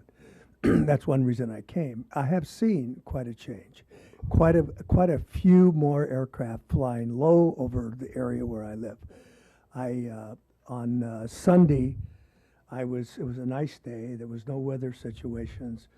And at 12:15, Alaskan flew approximately over the freeway, that far, without any antenna going over the ocean. It was just a direct shot. At 4:40, American came right over my house, which was just about going down, directly down Marina Drive, at a low altitude on a perfectly clear day. And those are things that I wasn't used to in other years. We used to see the plane stay over the ocean and make a turn over at More Mesa. So I wasn't aware that that they were supposed to be flying down the freeway either. But the increase has really been a lot in private jets. And I can't, I have binoculars, but I don't know whose plane it is or what the numbers are usually like that to identify it if I wanted to. But there are private jets coming in like every 10, 15 minutes in and out over my area, which has increased considerably through the years. So I just thought I'd let you know. I didn't know what the rules were. I didn't know if we had any way of guiding people, because I've been in places where they didn't allow planes to come in at different hours and different times. So I guess there's an increase in air traffic. I don't find air traffic very good here to be a customer.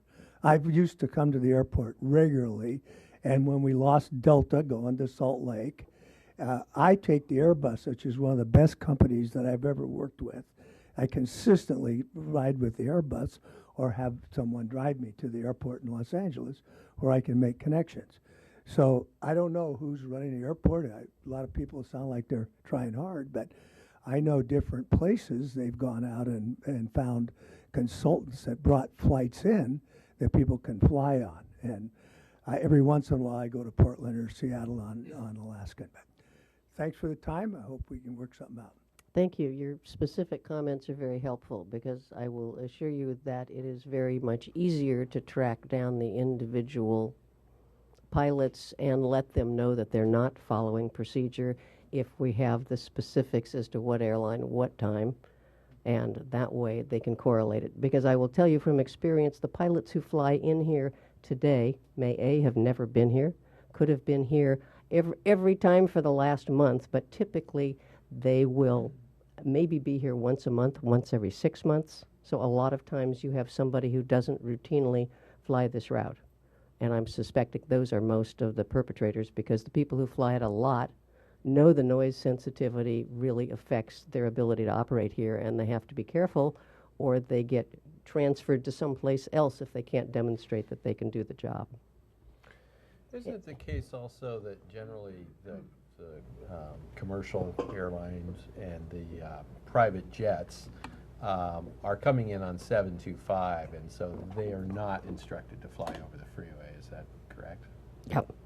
That's correct. The picture I showed of the runway 725 approach, it cuts over they remain over the ocean as the preferred visual approach, and then they cut in on a 45-degree angle about 2.5 miles out. So It's the smaller general aviation aircraft that we would be asking to stay over the 101, not the airlines or the high performance aircraft. Generally, the airline should be off, and there should rarely be a case where an airline would follow the freeway inbound over town or from the north. No, I think you'll find that only when there's a likelihood of airplanes too close to each other and they have to direct them to go someplace else to stay out of the way of each other. So, do we have more slips? We do. Next, we have Ed Vernon.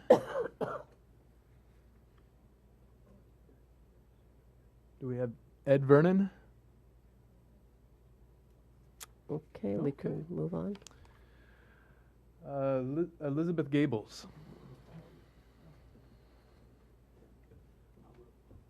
Hi, I'm Elizabeth Gabler, and this is my husband Lee, and we have been living in Hope Ranch for 26 years on Via Bendita.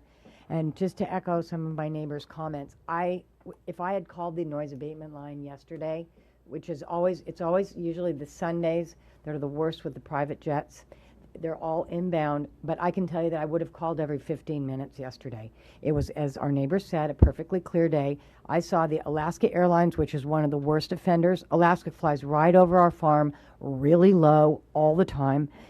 American Airlines, same thing. I can see the logo on the plane so clearly. And Frontier has gotten really, really bad as well. Those three were within 45 minutes in the middle of the day, the 12:45 and the 12:15 ones. And the other problem is it's not the little planes, it's not the little private planes, it's the big, giant Gulfstream jets. And I can tell you, I bet a lot of those are privately owned residents that live in this community who have their own pilots and their own planes, like Oprah Winfrey and all of them. And they do fly in and out of this airport all the time. And they fly so low over our house, it's so scary. You can see the complete undercarriage of the plane. You can practically see in the windows. So I don't know what, I know our neighbor did comment about the safety. It's really scary now, and I think we have to look at it, because looking at the bottom of a giant Gulfstream 6 flying over your house that low is really frightening. So, Lee, I don't know if you want to add something. I mean, everyone's going to say basically the same thing. We have a problem, and I think you all acknowledge that there is a problem. And no one is suggesting that we sacrifice safety when inclement weather and they have to take a different path. But that's not the case a lot of the time. There is absolutely no excuse for any aircraft to fly at 500 feet. That's just plain ridiculous. Instead of complaining, I don't see a solution yet. I don't think that we have enough data coming in, and when we have the data, doing something about it. I can give you names of planes, probably tail numbers. What do we do to correct the problem? Because we can just jawbone here all day long. Unless we do something with the information that you verify that indeed there is a problem, it's going to continue. We'll be back here next year having the same conversation. So far, I haven't heard a definitive solution to what the problem is. I'm sure you're all convinced that they don't follow the correct path in clear weather. I'm sure you accept the fact that there are planes that fly low. And by the way, the private flights should be very easy to deal with. I mean, it's not like, contacting a major airline. It's calling, FlexJet or NetJet or whoever it is, and just saying your pilots are violating the homeowner rules or whatever the rules are that you call. I don't hear anybody saying that's what we're going to do. And until you guys decide that you're going to have this data, you're going to be able to contact somebody and do something about it, we're wasting our time. And I don't want to waste your time or mine. We appreciate your input. Thank you. So we have Shannon Sorensen.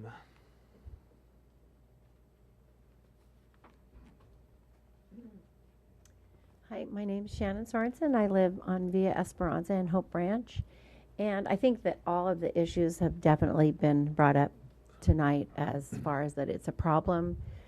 It's increasing. It's the private planes. It's the commercial planes. I feel like it's all the planes all day. And, you know, there's nothing worse than sitting outside on a Sunday afternoon or a Saturday or Friday or any day, which is why we live in California, in Santa Barbara, why we pay for what we pay to live here, and have a plane go over, which is disappointing.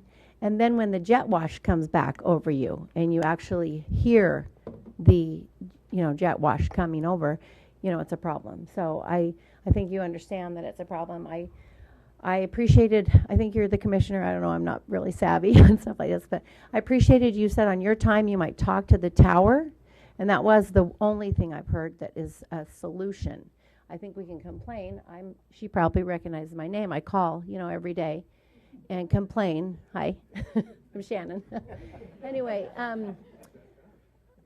you know, it's not helping, and, you know, I say, finally, I'm like, look, call me back, tell me what's going on. They say, you know, lots of times they've called and said, well, it's the weather. So I walk out and I say, I'm looking at the weather. There's no weather. I don't know why they're flying this way. So I think we need to come up with a solution. And I mean, my thing is, she keeps talking about education-based, and you're saying these pilots are new. These pilots are revolving. They're changing. There's got to be more information. I appreciated what you said about being a pilot and understanding. There has to be more information. I have flown private enough to know that we don't fly into John Wayne Airport and land after or take off after 10 o'clock. There is a rule and there is a fine, and our pilots say no. So there's got to be a way to, you know, we don't just educate. I mean, unfortunately in our society, people don't just do what's right because they've been told not to. So that's my only thing, is I feel like there needs to be some consequences, and financial ones seem like we get a speeding ticket, you know, and we get a financial.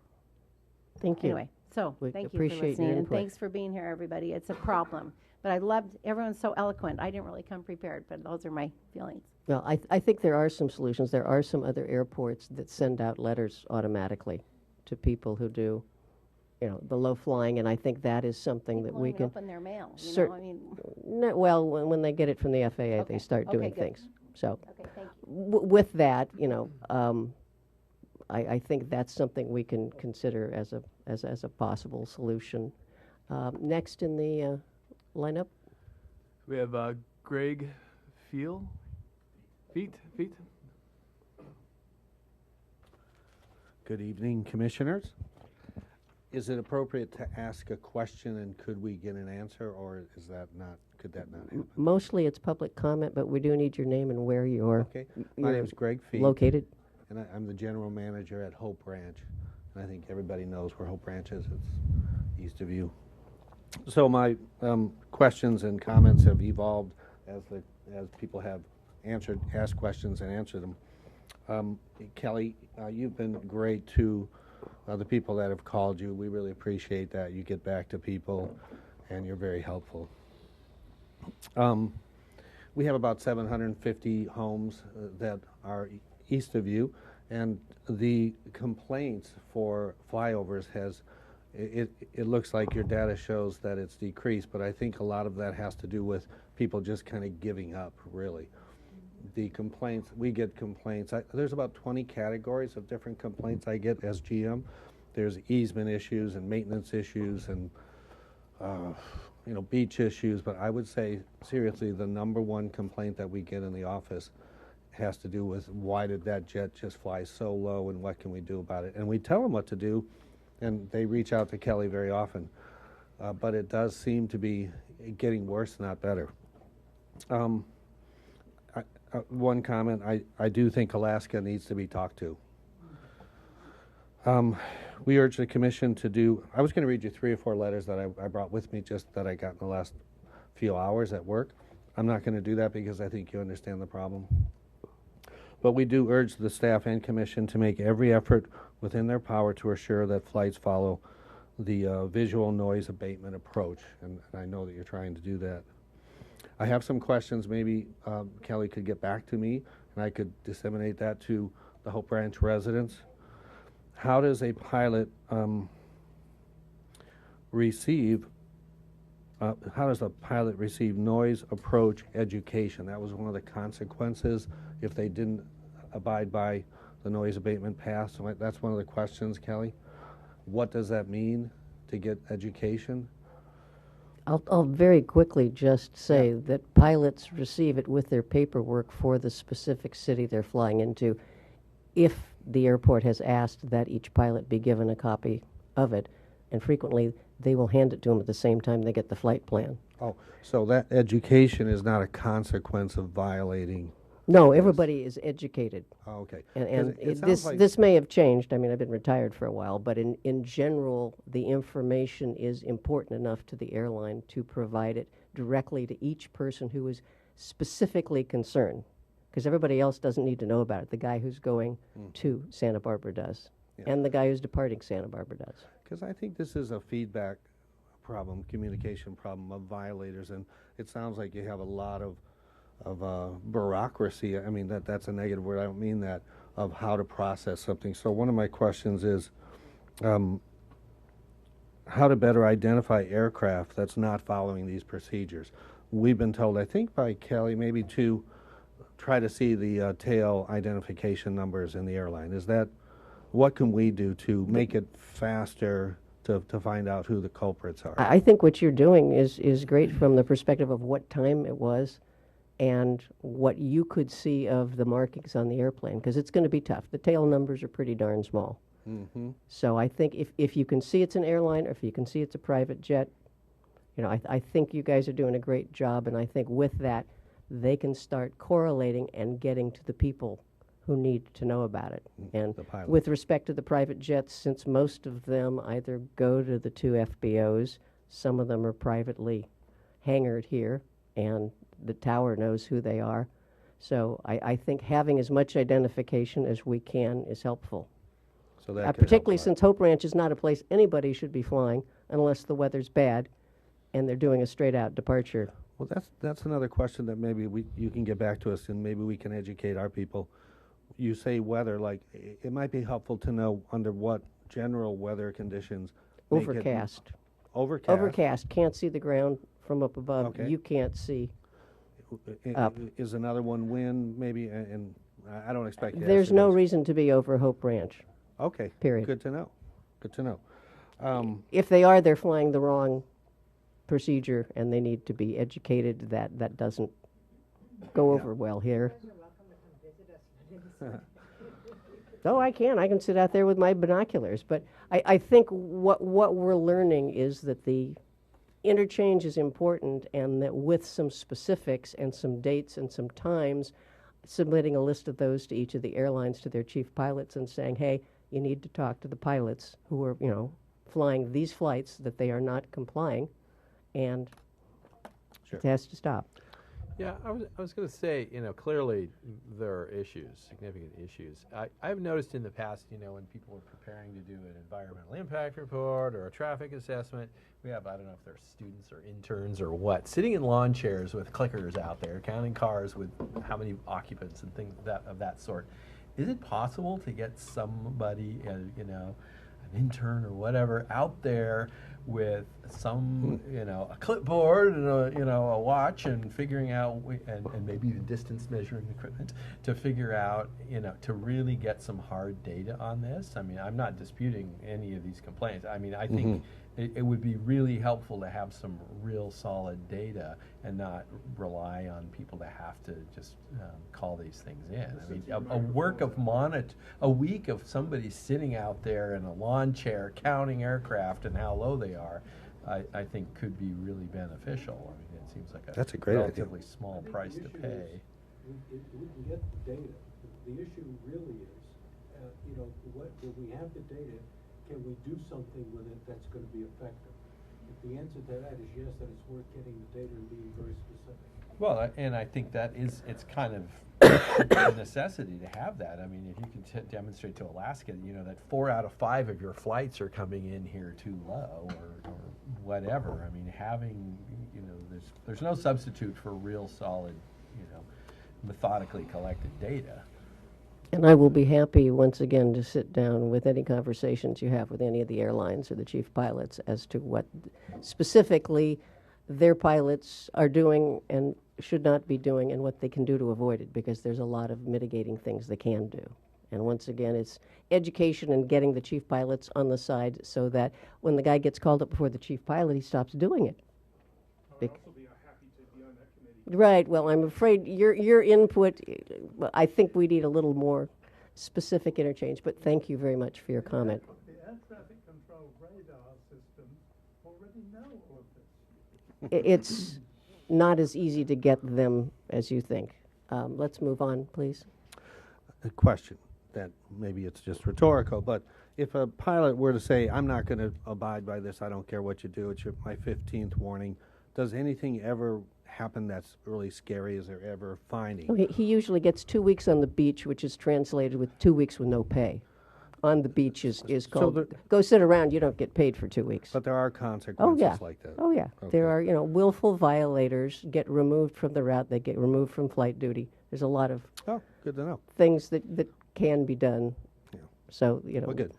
Thanks for your time. This has been really helpful and educational. Thank you. Thanks. Next, we have Barbara Greenleaf. Good evening. I'm also at Vista La Cumbra, and which is, as you can see, nowhere near the good, and from your website, the Good Neighbor Landing, and yet we are suffering and we are denied the peaceful enjoyment of our homes and our backyards for all the reasons that have been stated here. And apparently, due to aggressive and effective marketing, this is going to be getting worse. So you've been studying air noise since 2001. You had yet another report. And it always comes down to it's up to the FAA and the pilots. So I would like to have the FAA talk to the community and let us know how we can make this better. The airport does have control over the number of planes and airlines that it invites in, and I think it's becoming a real question as to whether in this densely populated area, this airport deserves or should be here, because it's becoming, although a public amenity, a public nuisance. I think the program of people calling in is ridiculous in such a busy airport, because it's not like you have an occasional crop duster that comes by and we all run out and wave at it. I mean, my husband and I counted 8 planes in a half an hour midday one day. So, and I don't think the onus should be on the community. You all have the log books, you know what's going on. And the people who call in are just the tip of the iceberg.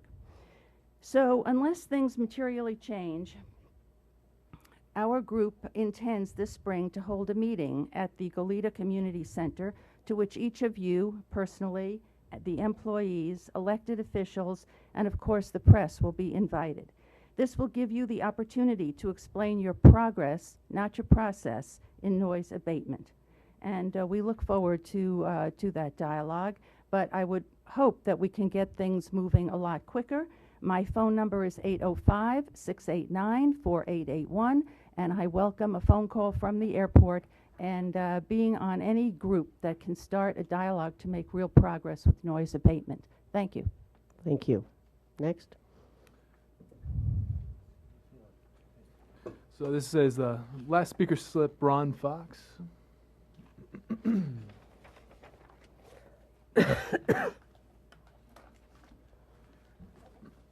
Thank you for the opportunity to come here and speak this evening. My name is Ron Fox, and I live in Mora Mesa, right on the edge of Hope Ranch.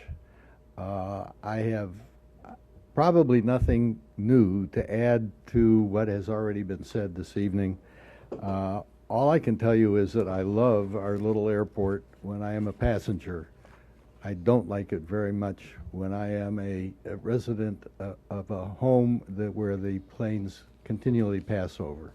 And I really see, and I have some experience in the Air Force, I really see no need to come in over Mora Mesa either, especially at the eastern end of Mora Mesa, which is the beginning of Hope Ranch, and you have said that there's no reason to fly over Hope Ranch. There's really no reason to come in on the east side of Moore Mesa.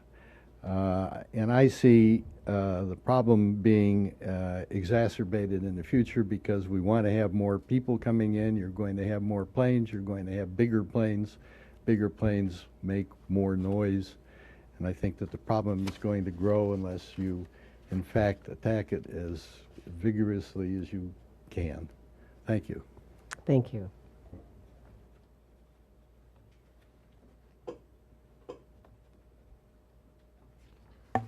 Kelly, I had a question. Somebody had mentioned an old microphone system that's no longer in place. And I was sitting here thinking about technology and the amount of cycles you guys spend, and the amount of cycles the public spends going, okay, that's too low or too loud. Make a phone call, listen to the options, leave the complaint. You received the complaint, do all your due diligence, talking to the tower, looking at the flight paths, trying to figure out, correlate that to an actual airplane. That's an awful lot of effort. There must be, and maybe such systems are well beyond or somewhat beyond our reach financially, but there must be, at large airports, automated systems that do this, or is that not the case? Correct. There are automated systems. To an extent, it still involves a fair amount of, somebody doing a little bit of research. But as Aaron spoke to, the program that we're looking to add to our existing noise abatement program through Environmental View, it's called Public View, and that we are looking at adding that. We do have noise monitors out in the field. They've been decreasingly reliable, and we had a lot of issues with them. They're very dated. They're not the current technology that's utilized anymore. So we are looking at adding components to our system that give us all that information readily available without having to use the noise monitors. With using analytics, we would get the same information.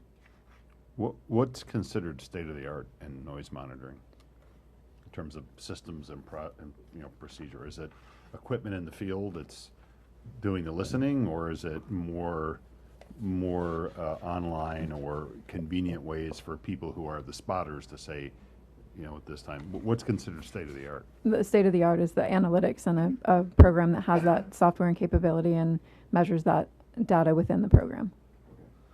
So when you say analytics, is that just analyzing, basically sound profiles of particular aircraft, or how are they gathering that data if not actually monitoring, the sound level someplace? It's not software that we have yet, so I don't have a lot of information about the specifics yet. It's something we're looking at this update overall is going to benefit the airport, but it's not something that we have right now. And I'll jump in and just share with you, as I sat through a few of the sales presentations specific to that product, it's essentially a noise modeling that takes the manufacturer's known noise data from that aircraft, and it will take all of your current temperatures, humidity, things of that affect noise as it travels, and basically takes that and will overlay what the actual decibel reading could be over a home or intersection at a specific point based upon the various variables. Yeah, it's great to have a lot of faith in analytics, but I mean, how does that really correlate to what somebody's experience on the ground is? And I wonder, have we looked at getting the microphone systems upgraded? I know those are just discrete points out there. We used to have, whatever, 6 or 8 of them at least scattered around. I mean, what's involved in getting that equipment reliable? The initial feedback that we received was that type of equipment is no longer supported, that the noise modeling is where the industry is going for tracking in the future, that the actual hardware infrastructure is it's no longer where it needs to be compared to the analytics. Yeah, I'd like to suggest that I think a good solution would be working with the tower to establish some very specific locations that we do want the airplanes to fly over. And although we theoretically have what is a visual path, I will tell you the amount of time you're sitting around looking outside to decide what is where. And for example, one of our noise abatement descriptors doesn't mean much to a pilot. If you tell somebody to fly over Moore Mesa, I'm from Cincinnati. I got no clue of what is Moore Mesa, and to me a mesa is something maybe that sticks up. I have no clue that it's a big empty field. I mean, logically I should, but I don't have the time to figure that out in the last, 30 seconds of the flight. There's an awful lot going on. So what I need is something very well defined. An intersection, for example, along the final approach course for the 2-5 approach that says at this point, when you are 2.6 miles or you are at this lat long, you then, in order to fly this noise abatement procedure, should make a right turn to this heading, intercept the extended runway center line, and turn inbound. That gives somebody very specific information of what they need to do to avoid Hope Ranch, which they should never be over, and to keep their flight path in line with our noise abatement. I think part of the problem is because the technical side of aviation has gotten to be so waypoint and glass panel driven that you need to have something that correlates with what they can see on their screen, and they can tell their flight management system to fly to this point, to fly to that point, and it does a very good job of taking them exactly over those points. Then when they don't do it, it's time to get somebody else to fly the plane. I certainly agree with that approach, and that was one of the very heavy first approaches we took with the FAA Air Traffic Control Tower. And the feedback received was, well, we do have the first point out just to the south of Hope Ranch. It's just to establish a final approach fix, in essence, even though it's not at... But they haven't put it out to people. So I would be very happy to miles, work with you folks and the tower to develop those procedures. Kelly and I had quite a conversation when we found one of the first flights of our new airline was reported to me by a friend who was on the flight that the flight path was so bad that my friend, as a passenger and pilot of a light jet, went up to the pilots at the end of the flight and said, "You guys are killing us. You can't be flying this path. I know you've received our noise abatement profiles, and you're not even close. Please understand this is really important to our community." I then asked him to write it up and send me a letter, which I sent on to Kelly, and we talked about how we could enlist the help of air traffic control, because a lot of the complaints can be things that can be mitigated, although ATC would like to say they can't do it, they can. And giving them the idea of how they accomplish it allows, I think, them to do their job better and to get people down over the water and to direct them over the very specific points. So I think giving them the points to begin with, because the problem is when they let them do a visual approach, they're doing a very bad job of it. Can I ask one quick question, Mr. Berger? I live in Hope Ranch too, and I was actually on a horse Sunday, and within a half an hour, 3 huge planes came right over us. Airline or GA? Private. 12:15, Alaska Airlines, another one came through. My wife said within 30 minutes, do you realize we got 3 right over our house? And we live kind of in the middle of Hope Ranch, so we're, Exactly. Well, my question is, when somebody is going to fly into Santa Barbara, don't they contact the tower? Oh yeah, they're talking to the tower. I mean, they don't just fly. No, they're talking to the tower, and they're talking. Why doesn't someone in the tower say, "Are you aware?" He's not watching where they're going. He has them on his radar. He's instructing them where they should go. Okay. So he's not sitting there with binoculars watching them unless he has a concern about them. But I thought when someone, if they're handed a packet, I get the feeling like, oh, big deal. They look at the packet, they don't even read the packet. When they're approaching, it seems like somebody in a tower should 10 minutes out, not the last 2 seconds when it's way too late. 10 minutes out, he's not talking to the tower, Yeah, and it's more a case of giving them some very specifics that can fit into the way they fly, because they know they have to go to point A, then they have to go to point B, and only when they reach point C can they turn to the runway heading and land. I want to say you seem to really get it, and I appreciate that. And you're one sharp lady. Yeah, and as I say, that's why I'm happy to work with them, because everybody will have an excuse as to why it can't be done. I have the information as to why they can do it, because I know that side of the, oh, gee, we can't do that, but you can. Yeah. Can I what? Agendize the progress on that. I think we need to spend some time talking to the tower, and I'm very happy to work with them and point out that what they think they can't do, I think can be done. Certainly as we suggest you fly to Point Alpha, followed by Point Bravo, followed by Point Charlie, in order not to set off the noise monitors, because that's the magic word that keeps pilots not flying over the places where they shouldn't be. Do we have any more slips? That wraps up the speaker slips. All right, let's move on to the director's report. Thanks. So director's report, just real quick, I'll keep it rather abbreviated tonight, but update on the switchgear at the northeast hangar. We did get a tentative plan from SCE for the install mid-December. They were originally proposing into January, but they were fortunately able to bump that up a little bit for us. Very good for us and for our tenants over there, so some good news there. And then I also wanted to provide an update on the construction project occurring on the Northeast Apron as well. Right now we're looking at a lot of work between now and December 14th, but pending there are no delays, rain delays, equipment malfunctions, things of that nature, we should be wrapped up on the 14th as originally indicated. So other than that, any questions? Okay. If we don't have anything else, then we are. Solar project? You'll have to get your own private report. No. I can give you an update.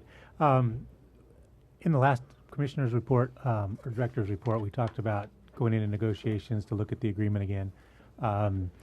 We've kind of come to a tentative agreement, which is with the city attorney right now, to have a slightly larger system, slightly higher price for the energy over the term of the agreement.